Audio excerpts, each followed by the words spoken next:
a few guest speakers.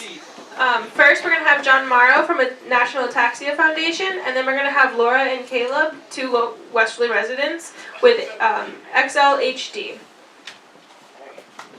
So here's John.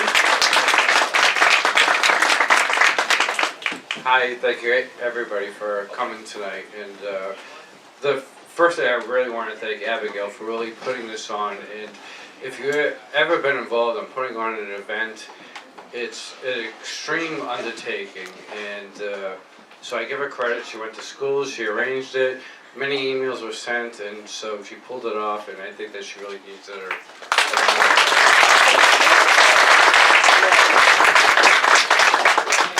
I'm also very happy to be here, and NORD's asked me to participate in this event for Rare Disease Day. I'll tell you a little bit about me. My life was pretty normal. I was a normal average person, and very involved with sports, working. I was a master chef, traveled, I did a lot of special events, and so life was going great. And then one day something started happening. I started looking like a drunk person and losing my balance, and I kind of went through probably what a lot of people here can relate to is you go to the doctors, they would say, well, you might have something, a disease. Then you go back, nope, you don't have this, you have something else. Then you go back and you have something else. Well, pretty soon you're going home and you're trying to explain to your families and friends what's going on with you, and now you've given them 3 and 4 different things that are going on. You don't physically show anything, and they start to think, is it all in their head? And that person going through it is going through the same thing, and they start to believe it. Until one day, it takes probably most everybody 2 to 3 years to find the right doctor that ended up saying, you have this. And you're so excited. It's like the best news that you can have. So, I was told that I had ataxia. Me and my wife were looking at each other. Ataxia? We'd never heard of it in our life. Is it a taxi company? We just had no idea.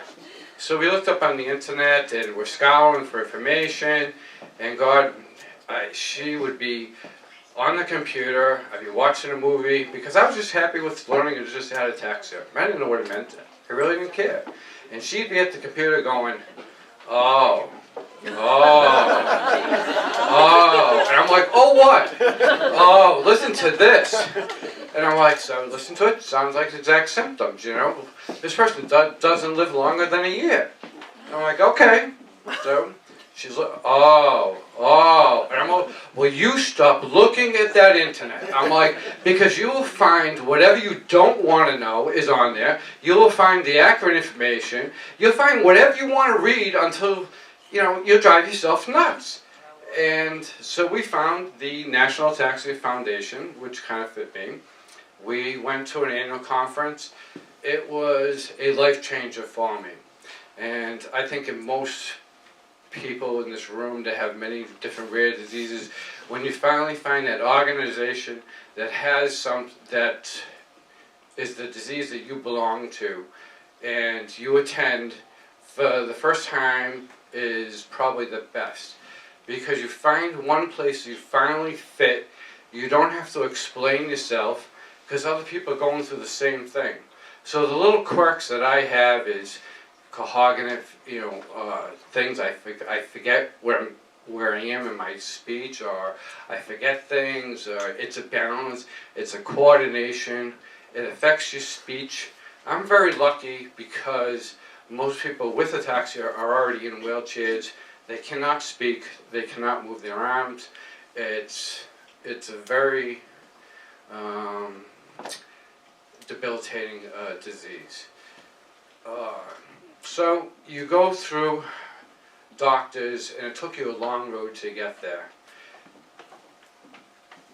You would then go to other doctors, maybe for typical things, and you have to really be an advocate, because you've got to learn everything about it, because if you don't know it, you can't rely on every single doctor to know what you're going through. So you really got to be an advocate. I mean, we travel around with a binder full of stuff. So I was tired of hearing what was ataxia. So people would talk to me and my family, what is ataxia? Well, it was easy first for me to say, well, it's sort of like MS, it's sort of like Parkinson's, it's sort of like this. And I got involved with support groups. I grew them to more support groups. I wanted to get involved with the foundation, and I said, you know what? Nobody is ever going to learn what ataxia is if we keep saying it's like this. So I think that everybody in this room, whatever disease that you have, don't relate it to some other big known disease. Say exactly what you have. It might be very difficult to explain, but let them ask you the questions. Because if you relate it to something else, you're never going to get the awareness about your disease out there in the public. And it's so important to get your community to at least hear that word. Have them ask questions, because when later on you go for funding and research and stuff like that is great. Well, it's hard to get that money when people say, what is that? What is that? And I was tired of doing that. I stopped everybody at support groups from doing that, and it opened up big doors for us. It was really a change of my life for the best, because like I said, I was working every day, money, it was like, you know, to get more cars, more of this, more of that. It was a life changer because I had to stop working.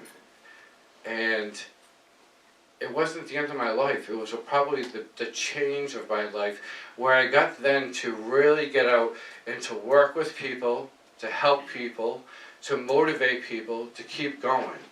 And I think that's the most rewarding thing about this.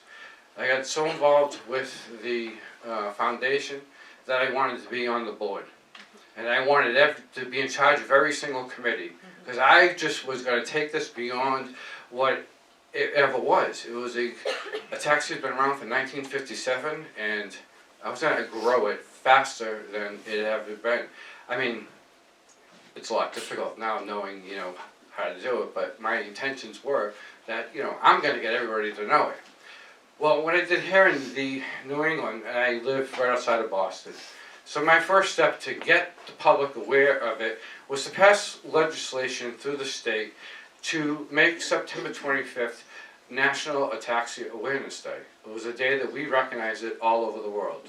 There's close to 250,000 people that suffer from ataxia, and there are 50 different types. And one of the most common types that I would say that people would kind of probably have heard of is Friedreich's ataxia, and it affects the younger generation. Through my years with the board, we held fundraising events, and it wasn't about the amount of money that we raised, just like people here. It was to bring everybody together.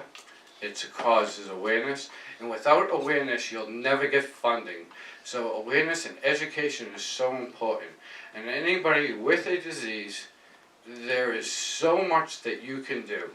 I spend so much time speaking to first-year medical students that are going and they're learning textbook about the disease, but they don't get the real person that has it, and they learn so much from that type person.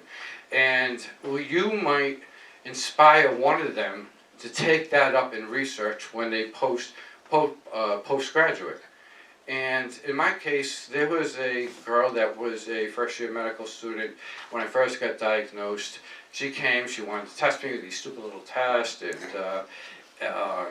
10 years later, now she's a professor, and she's doing incredible research, and it's quite amazing in that aspect.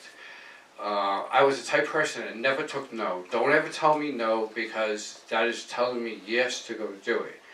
And I am such a pusher that I would send 50 emails out per day to every single press I was hoping that some big rock star would end up getting ataxia, just so I could get a spokesperson. I mean, we're all in the same way, because how are we going to be heard? Because nobody listens to us. You try to get the news to cover something, there's not a reporter here, is there? Right? But if somebody does an accident outside, we'd have all the reporters here, right? So, and one thing I wanted to say just prior, I was a little bit the Cohogany part, I skip around. If anybody is on Twitter, one thing I say that you do right now is that you do post to rare disease, and I started it when I came into the room, and I post certain photos, and I have people all over the world that are friends of mine, from England, Scotland, India, Japan, and right now we have 23,000 posts on this one particular event, and every single post goes to NORD, and they see it. And one of the statements is, where's the representative for NORD? Because you put the time and the effort to come here, somebody from the organization should be here to represent you.